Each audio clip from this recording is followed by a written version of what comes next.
ছোট্ট বাচ্চাটা দুই চোখে পানি ছেড়ে দিয়ে কাঁদতেছে আর বলতেছে, সে তো আর বাচ্চারে চিনে না, বলতেছে যে আমি এখানে কোরআন তেলাওয়াত করবো না, কি করবো, আমার তো তেল কেনার পয়সা নাই। বলতেছে তেল কেনার পয়সা নেই, তোমার আব্বা কি করে? এই কথা কিন্তু আরো জোরে খেলতে দিয়েছে, বলতেছে আমার আব্বাই তো নাই, আমার আব্বা তো মারা গেছে, আমি এতিম। তোমার নাম, কোন মাদ্রাসায় পড়ো, সব ঠিকানা নিয়েছে। তোমার মা বলছে পরের বাড়িতে কাজ করে, ঘুরে গেলে ঠিকানা নিয়ে বাচ্চা চলে গেছে। পরের দিনই, অনেক লম্বা কথা, পরের দিনই ছোট্ট বাচ্চাটারে রাজদরবারে ডেকে নিছে। রাজদরবারে যখন ঢুকছে, সুলতান মাহমুদ সিংহাসন থেকে দেখে একটা লাভ দিয়ে, একটা শিক্ষার দিয়ে দৌড় দিছে।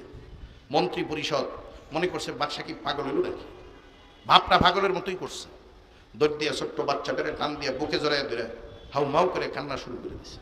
কাঁদতে কাঁদতে সিংহাসনের কাছে গেছে আর বলতেছে, তোর আব্বা নাই কেন? আমার আব্বা নাই। আজকে থেকে যদি আমি তোর আব্বা হয়ে যাই, কোনো আপত্তি আছে? আমি রাজ্যের রাজা,